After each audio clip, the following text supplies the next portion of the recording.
Imagine my surprise 2 years later when they're giving Iowa tax money as subsidies for ag digesters. With no regulations at all, you couldn't have regulations, but they could have taxpayer money for the ag digesters that they were promoting for this kind of stuff that they were going to do green whatever. And of course, 2 of the first 3 ag digesters that were built under this both leaked. So that's just a little bit of more of the stories about the kinds of things that we've been dealing with when we're doing this. So okay, we're ready to go. I'm Wally Taylor. I'm an attorney from Cedar Rapids, and I'm representing the Sierra Club in our lawsuit against the DNR regarding their approval of the Supreme Beef Nutrient Management Plan.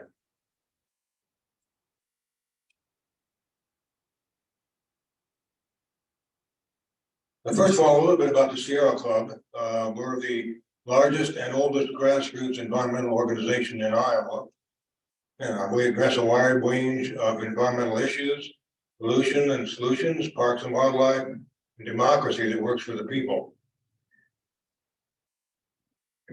We do our work in the courts, administrative agencies, lobbying at the Capitol, and working with political candidates, and sometimes against them.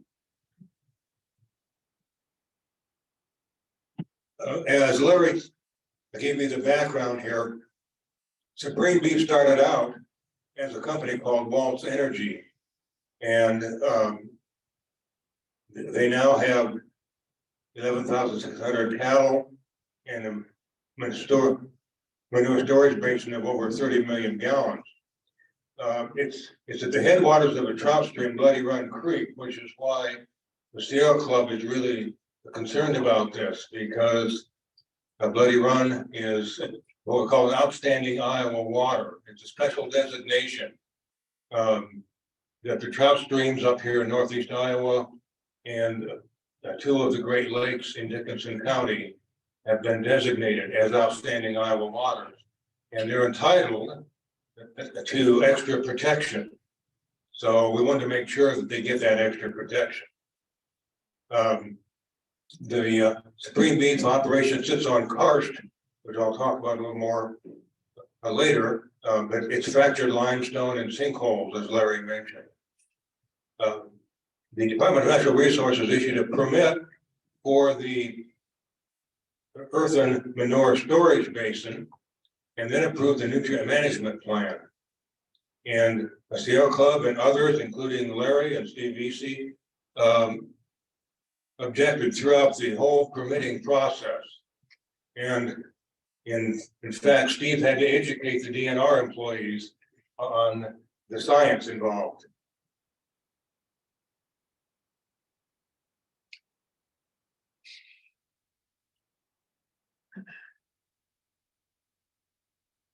When the DNR approved the nutrient management plan, our next step legally was to take the case to Polk County District Court and for judicial review. What that means is it's not a trial like you present witnesses. It's like an appeal. It's based on the record that's already been made. The problem was that the DNR hadn't made much of a record. And in fact, Steve submitted big, long request for clarification, and the response was, if I recall correctly, Steve, we're not going to do that. You've gotten all you're going to get. We're not going to make a record for you. So we asked the judge to allow us to take depositions, which are statements under oath from the DNR employees and from others in order to make a proper record. Then we filed what's called a brief. It's a written argument back in November of last year.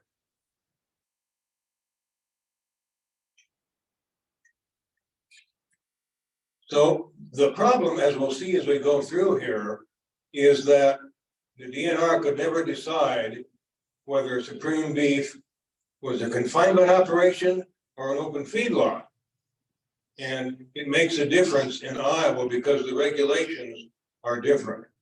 I'm not sure they should be, but politically, that's what the DNR came up with. Well, that's what the legislature came up with, actually. There are two separate chapters in the Iowa Code, 459, which governs confinement operations, and 459A, which governs open feedlots. And before that, even, as Larry said, the manure storage basin was permitted as an industrial wastewater lagoon. And we found out from emails that the DNR wasn't even sure they should be doing that. They had a big meeting of all of the different divisions of the DNR to figure out who was going to deal with this storage basin because it didn't fit any regulation. And so I guess they drew short straws or whatever, but the wastewater people finally got the sorry task of having to try to permit this, and they did as a industrial wastewater lagoon. Then, when the digester project was abandoned, or at least put on hold, the DNR decided, well, it's an open feedlot. But the problem was that the manure handling system that they had was not what is called for in the regulations for an open feedlot. So this is the first time that the DNR had ever had this problem. And it's the first time that the DNR ever had two separate agencies within the DNR regulating one place. So they had no idea what they were doing either. And I worked with those guys a lot, so I kind of know a little bit of the inside. Yeah, but the problem here, well, the big problem is that the legislature has said that an open feedlot is any livestock operation where at least 10% of the buildings where the animals are held or sheltered is an open. If more than 10% is unroofed, or at least 10% is unroofed, that's an open feedlot. So here are these 6 buildings that we have here with the Supreme Beef, and the 10% that's unroofed is the feed bunk that's along the side of the building. So the cattle never get out. Their manure goes through slatted floors into a cement pit below the building. Then it's taken out of the pit, put into this earthen basin, and then spread on the crop fields. So when we raised objections, the DNR in its response said, well, in many respects, Supreme Beef is more like a confinement. So when it's appropriate, we'll use the confinement regulations, even though technically it's an open feedlot. The issue that brought us to court was this nutrient management plan. What a nutrient management plan is, it's a form that the CAFO operator fills out that's supposed to determine how much manure can be applied to the designated crop fields without over applying, because the crops take up a certain amount of nutrients, nitrogen and phosphorus, but if there's more than they can take up, then that excess runs off either into the groundwater or flows off as surface water runoff. Well, the DNR did not calculate correctly the amount of manure that could safely be applied, and they actually violated their own regulations because they couldn't figure out whether this was an open feedlot or a confinement operation.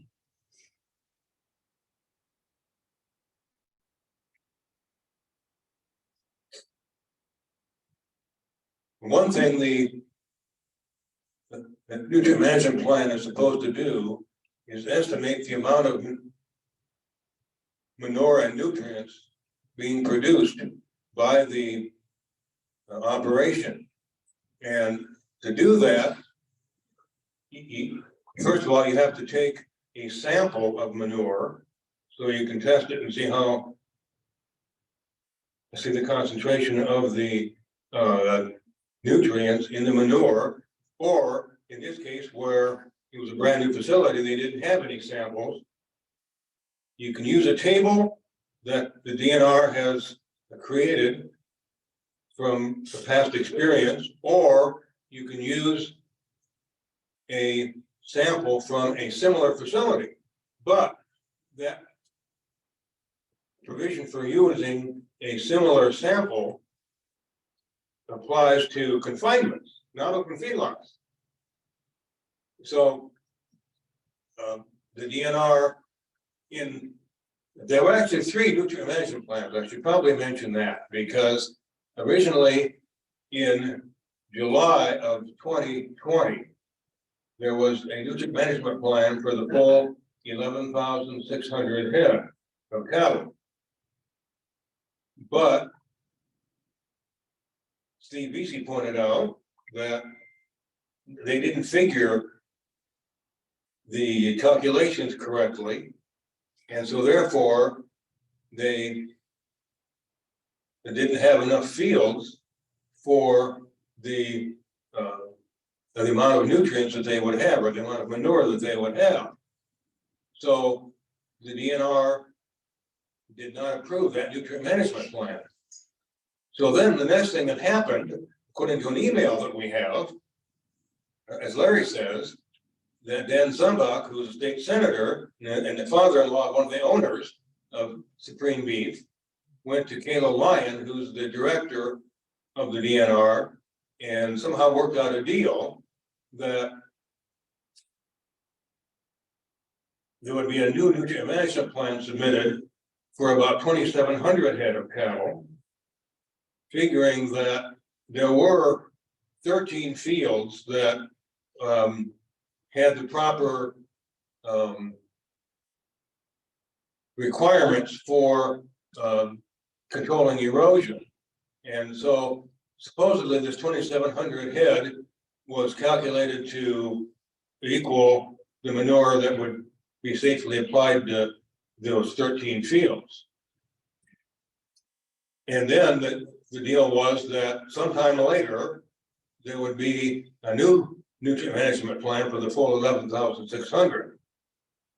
How that was supposed to all come out in the end, I don't know. But then in February of October of 2020, they did a nutrient management plan for the 2,700 head. Then in February of 2021, they did a nutrient management plan for the full 11,600.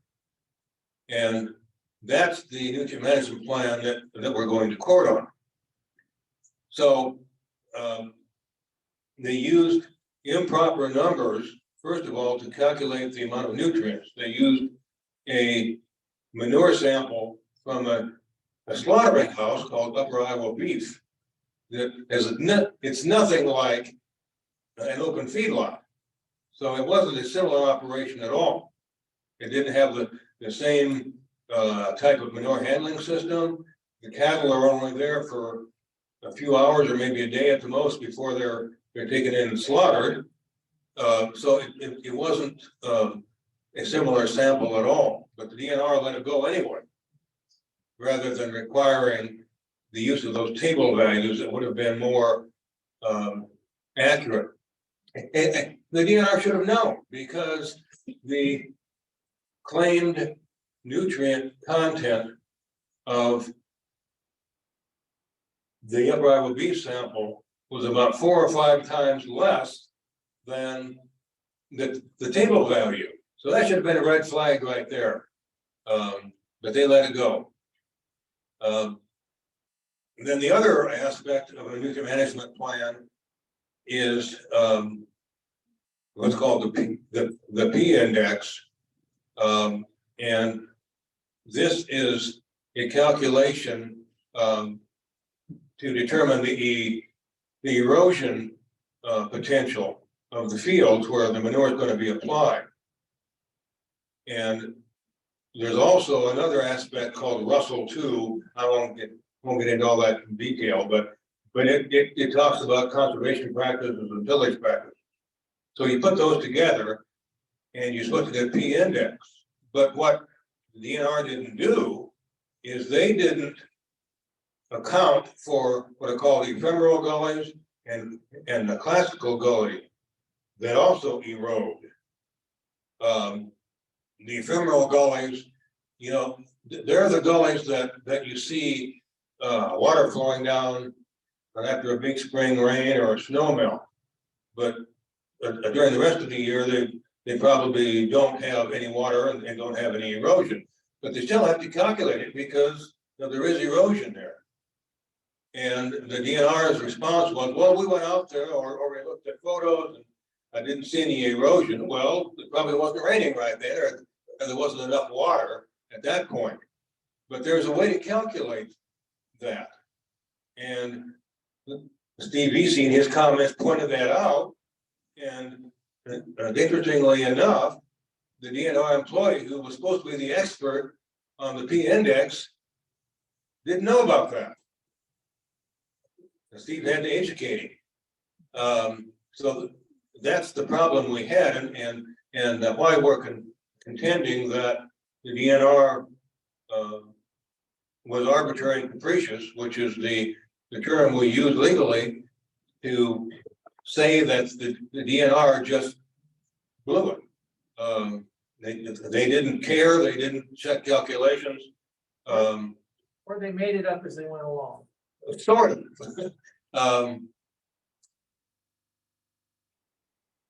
The problem, as I say, is that they couldn't decide which regulations applied because spring beef didn't comply with any of the regulations. So really, they should have just said, no, we're not going to approve your operation. But they didn't do that. We suspect they had some political pressure, but you know, we couldn't find any smoking gun on that other than that one email. If this had really been a confinement and treated as a confinement, you would have had to gone through a number of requirements. An odor mitigation evaluation certificate, a manure management plan, which is sort of like a nutrient management plan, but a little different, and the master matrix, which is a sort of like a worksheet that is supposed to determine that the confinement operation is going to be far enough away from sensitive areas that it's going to be safe in all respects. But they didn't have to go through that because for that the regulation, they said, well, no, it's an open feed law. But when it was convenient to make it a confinement, it was a confinement. And so there was no construction permit, no master matrix, and it didn't have to go through approval or at least recommendation by the County Board of Supervisors.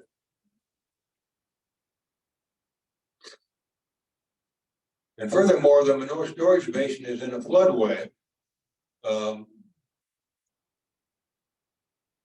And which is legal without a permit. And we pointed out to the DNR and they didn't seem to care. They just said, well, that's not part of our job. Well, it's in the Iowa code and you have regulations on it. So that was another allegation that we made, that they should have had at least to permit or not permit this manure storage basin, earthen storage basin, to be in a floodway. Because think about it, a floodway is where if there's high water, the water is still flowing, even though it's outside the banks. A floodplain, which is a bigger area, a floodway is a subset of a subplain or a floodplain. The floodplain is where you have still water way out beyond the banks.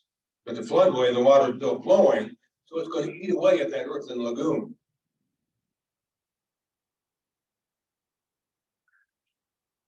So where we are now, we had a hearing in Polk County District Court back in January, and we're waiting for the judge's decision. I'm cautiously optimistic. You never know what a judge is going to do, but during our oral argument, as I said, there was no trial as you think of a trial. It was an argument to the judge by the attorneys. And the judge did not ask me any questions, but he asked the other side some pointed questions. So hopefully that's a good sign. So I think I'll leave it there and save it for questions and answers later.